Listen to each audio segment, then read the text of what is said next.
আসসালামু আলাইকুম সবাইকে, যে যেখানে আছেন ভালো আছেন, সুস্থ আছেন, আশা করি সবাই ভালো থাকবেন। এখানে আজকে ডিম ভাবছি হলো হলুদের গুঁড়ো,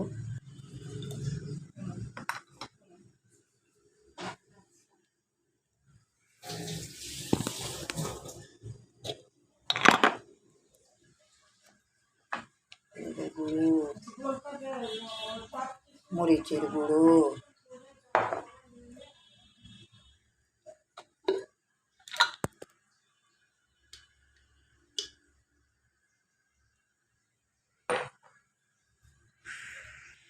হলুদ মরিচের গুঁড়ো, এটা হলো জিরার গুঁড়ো না ধনের গুঁড়ো, জিরার গুঁড়ো,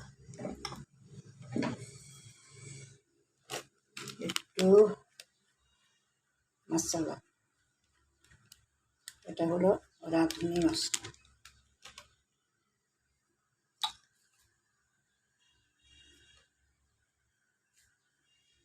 এখন আমি ডিমটা ফেটাই নেব।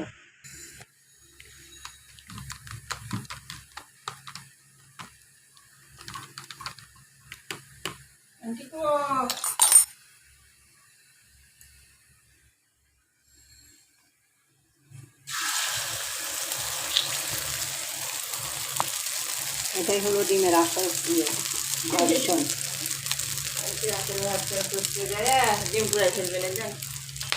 দেখেন তো, না হয় নাই,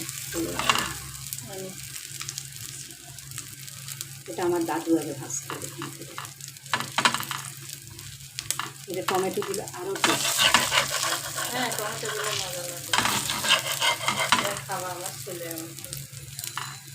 আমার ছেলে একটা ডিম ভাজি করবে, পেঁয়াজ যতটুকু না দিবে তার মধ্যে টমেটো দিবে, ধনিয়া পাতা দিবে, একটু টেস্ট। আপনার যে ছেলে মরিচ খায় গো আন্টি, মেয়ে মানুষের মতো।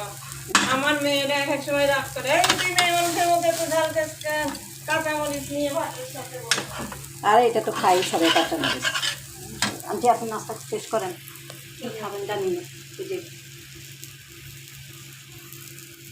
নাস্তা, কী নাস্তা দিচ্ছেন জানি না খাবেন। এটা আমাকে দিছেন? হ্যাঁ, আপনি আমার ডিম ভাজতে গেছেন, আমি লাগলাম কিছু লাগবেন, এটা খামাকা ডিম দিয়েছেন কেন?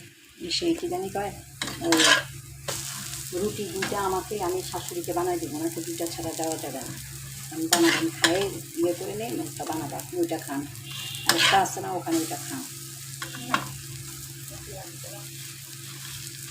দাঁড়ায় খান না, আরে এটা না লাগিয়ে গেছে, দেখছেন ভালো ডিমটা লাগিয়ে ভালো ছিল।